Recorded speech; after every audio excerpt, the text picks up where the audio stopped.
Hello friends, तो इस video में जानेंगे लोकल फाइल इंक्लूजन वर्नेबिलिटी के बारे में। लोकल फाइल इंक्लूजन वर्नेबिलिटी, जिसे हम LFI बोलते हैं शॉर्ट में, इस वर्नेबिलिटी से एक अटैकर कोई भी जो सर्वर पे फाइल है, एक सेंसिटिव फाइल को रीड कर सकता है, जैसे कि बैकएंड के सोर्स कोड, कॉन्फ़िगरेशन फाइल या फिर डेटाबेस फाइल एसेट्रा एसेट्रा। इस वर्नेबिलिटी को हम कैसे हंट कर सकते हैं, इसका मिटिगेशन क्या है और इस वर्नेबिलिटी का रूट कॉज क्या है जिसकी वजह से आपकी वेबसाइट में ये लोकल फाइल इंक्लूजन जैसी वर्नेबिलिटी आ सकती है। ये सब कुछ हम इस वीडियो में प्रैक्टिकली जानने वाले हैं, तो इस वीडियो का अंत तक जरूर देखिए। तो चलिए इस वीडियो को स्टार्ट करते हैं।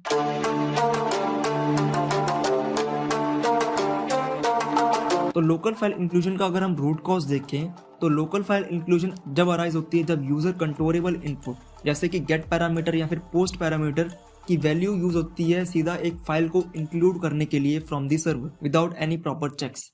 इसका अगर हम एग्जांपल लें, लेट्स से हमारे पास एक URL है vulnerable.com/index.php। index.php एक पैरामीटर लेता है जिसका नाम है पेज और उस पेज की वैल्यू है लेट्स से contact.php।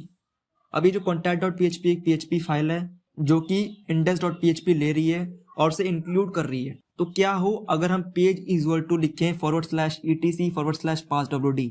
अगर आपको नहीं मालूम passwd फाइल क्या होती है, तो लिनक्स सिस्टम में, क्योंकि जो सर्वर होते हैं मेजॉरिटी में वो लिनक्स ऑपरेटिंग सिस्टम रन कर रहे होते हैं, तो लिनक्स ऑपरेटिंग सिस्टम में etc डायरेक्टरी के अंदर passwd फाइल होती है। इस फाइल के अंदर सेंसिटिव इन्फॉर्मेशन होती है कि सर्वर पे कौन से यूजर बन रखे हैं, उसके बारे में इसमें इन्फॉर्मेशन होती है। और हमारे पास एक और फाइल होती है सेम डायरेक्टरी में जिसका नाम है शैडो में उन यूजर के हैश्ड पासवर्ड होते हैं। तो अगर एक अटैकर इन फाइल को रीड कर सकता है तो बेसिकली वो सर्वर तक को कंप्रोमाइज कर सकता है हैश को डिक्रिप्ट करने के बाद। इसके साथ साथ हमारे पास और भी सेंसिटिव फाइल होती है सर्वर पे, जैसे कि ETC ग्रुप। और जैसे कि मैंने बोला, लोकल फाइल इंक्लूजन से आप बैकएंड के सोर्स कोड तक रीड कर सकते हैं। जैसे कि अगर एक वेबसाइट PHP में लिखी गई है तो PHP के आप सोर्स कोड तक रीड कर सकते हैं, और अगर वो बैकएंड में कुछ और यूज कर रही है तो उसके भी हम सोर्स कोड रीड कर सकते हैं अगर उस वेबसाइट में लोकल फाइल इंक्लूजन की वर्नेबिलिटी है। और कुछ केसेस में हम लोकल फाइल इंक्लूजन वर्नेबिलिटी के जरिए हम लॉग फाइल को एक्सेस कर सकते हैं, जैसे कि अपाचे के लॉग हो गए या फिर SSH के लॉग हो गए। और अगर हम ऐसा कर सकते हैं तो हम इस LFI वर्नेबिलिटी को एक्सेलरेट करके हम रिमोट कोड एक्सिक्यूशन वर्नेबिलिटी तक अचीव कर सकते हैं, जो कि हम आगे आने वाली वीडियो में देखेंगे। तो अगर मैं PHP की बात करूं तो PHP में कुछ फंक्शन है जैसे कि इंक्लूड वंस, रिक्वायर वंस और समटाइम्स fopen फंक्शन यूज होते हैं जो रिस्पॉन्सिबल होते हैं लोकल फाइल इंक्लूजन वर्नेबिलिटी के लिए। तो चलिए हम वर्नेबल सोर्स कोड के एग्जांपल से हम LFI वर्नेबिलिटी को और अच्छे से समझते हैं। तो मैंने लेफ्ट हैंड साइड पे गेट बेस LFI के सोर्स कोड लिख रखे हैं। तो यहाँ पे आप देख सकते हैं कि गेट पैरामीटर लिया जा रहा है जिसका नाम है पेज, और उस पेज की वैल्यू को यूज किया जा रहा है इंक्लूड फंक्शन में उस फाइल को इंक्लूड करने के लिए। अगर हम राइट साइड में देखें तो हमारे पास पोस्ट बेस LFI के कोड हैं। यहाँ पे हम पोस्ट पैरामीटर ले रहे हैं पेज नाम से, और उस पेज की वैल्यू को हम स्टोर कर रहे हैं एक वेरिएबल में, और उसे हम यूज कर रहे हैं उस फाइल को इंक्लूड करने के लिए यूजिंग इंक्लूड फंक्शन। तो अगर हम यूजर के इनपुट को डायरेक्टली यूज करते हैं किसी फाइल को इंक्लूड करने के लिए, तो वहां पे local file inclusion vulnerability arise होती है। अब जरूरी नहीं है कि वही वेबसाइट PHP यूज कर रही हो तो ही उसमें लोकल फाइल इंक्लूजन की वर्नेबिलिटी अराइज हो सकती है। बैकएंड में कोई भी प्रोग्रामिंग लैंग्वेज यूज हो सकती है, लेकिन जो बेसिक कंडीशन वो ये है कि अगर यूजर का इनपुट डायरेक्टली उस फाइल को इंक्लूड करने के लिए यूज हो रहा है या फिर फाइल रीडिंग के लिए यूज हो रहा है, तो वहां पे लोकल फाइल इंक्लूजन की वर्नेबिलिटी अराइज होती है। जब हम प्रैक्टिकल डेमोन्स्ट्रेशन देखेंगे तब आपको और अच्छे से क्लियर हो जाएगा कि एक attacker local file inclusion vulnerability से क्या कर सकता है। तो चलिए स्टार्ट करते हैं प्रैक्टिकल डेमोन्स्ट्रेशन। तो प्रैक्टिकल डेमोन्स्ट्रेशन के लिए जो मैं साइट यूज करने वाला हूँ वो है ये, और यहाँ पे मैंने बर प्रॉक्सी का वर्जन 1 रन करके रखा हुआ है। बर प्रॉक्सी का वर्जन 1 मैं इसलिए यूज कर रहा हूँ क्योंकि इसमें आपको स्पाइडर टैब देखने को मिलता है, जो कि आपको पर प्रॉक्सी के वर्जन 2 में नहीं मिलता।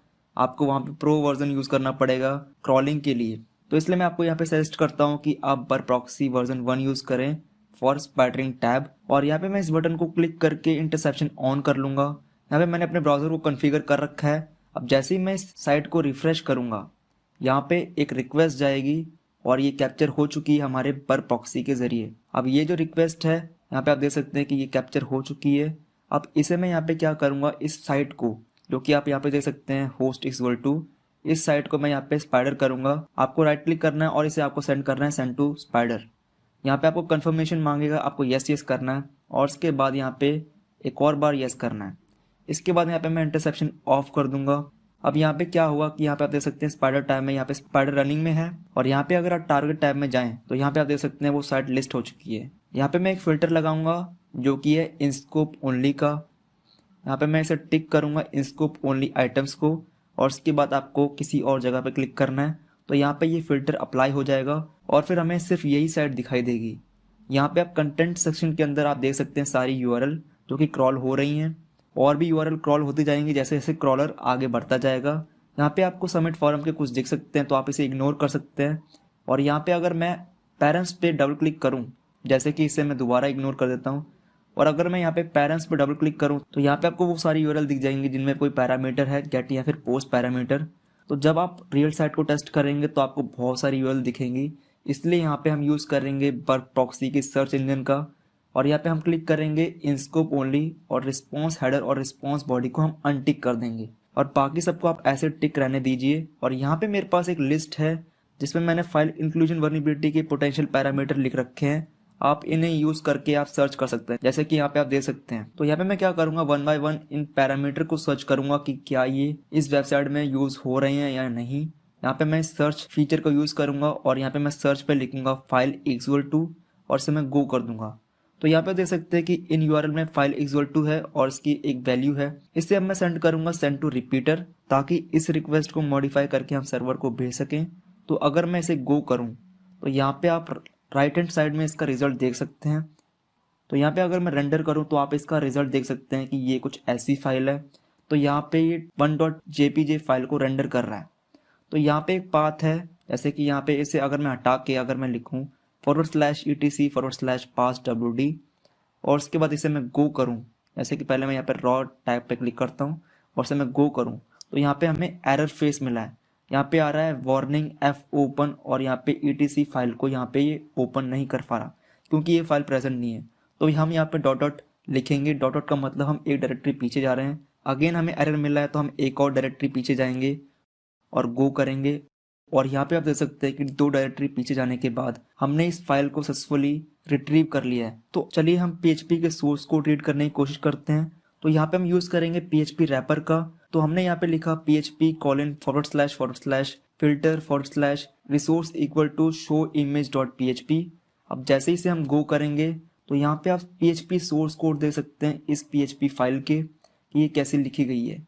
तो यहाँ पे अगर हम गौर करें तो यहाँ पे एक इफ स्टेटमेंट है, और उसके बाद अगर ये इफ स्टेटमेंट ट्रू होती है तो ये कोड एक्सिक्यूट होते हैं, और यहाँ पे एल्स इफ कंडीशन है, और अगर वो ट्रू होती है तो ये कोड एक्सिक्यूट होंगे। तो यहाँ पे देख सकते हैं कि यहाँ पे एक गेट पैरामीटर लिया जा रहा है जिसका नाम है फाइल, और उसकी वैल्यू को सीधा fopen फंक्शन में कॉल कर दिया जा रहा है, जिसकी वजह से यहाँ पे ये local file inclusion vulnerability arise होती है। और यहाँ पे अगर आप नीचे देखें तो यहाँ पे भी वैसा ही हो रहा है। यहाँ पे एक गेट पैरामीटर लिया जा रहा है और उसे डायरेक्टली कॉल किया जा रहा है fopen फंक्शन के अंदर, जो कि नहीं होना चाहिए। और उसके बाद यहाँ पे उसका जो रिजल्ट है उसे fpassthrough फंक्शन के जरिए में पेज पे शो कराया जा रहा है। तो यहाँ पे मैं लिखूंगा convert.base64-encode। अब इससे ये होगा ये कि जो इसका जो आउटपुट है वो हमें base64 स्ट्रिंग में मिलेगा। इसका फायदा ये है कि हमें यहाँ पे इंटेंटेशन की कोई प्रॉब्लम नहीं होगी। तो इसे हम कॉपी करेंगे। तो अब हम यहाँ पे इसे डिकोड करेंगे base64। तो यहाँ पे मैं डिकोड एस पे जाऊंगा और इसे सिलेक्ट करूंगा base64। base64 जैसे ही आप सिलेक्ट करेंगे तो यहाँ पे आप नीचे देख सकते हैं base64 डिकोडेड वर्जन। तो यहाँ पे आप देख सकते हैं PHP के सारे सोर्स कोड जो कि ये हैं। अब शो इमेज PHP फाइल की जगह हम कोई और फाइल भी रीड कर सकते हैं, जैसे कि यहाँ पे अब मैं शो image.php की जगह यहाँ पे index.php रीड करने की कोशिश करता हूँ।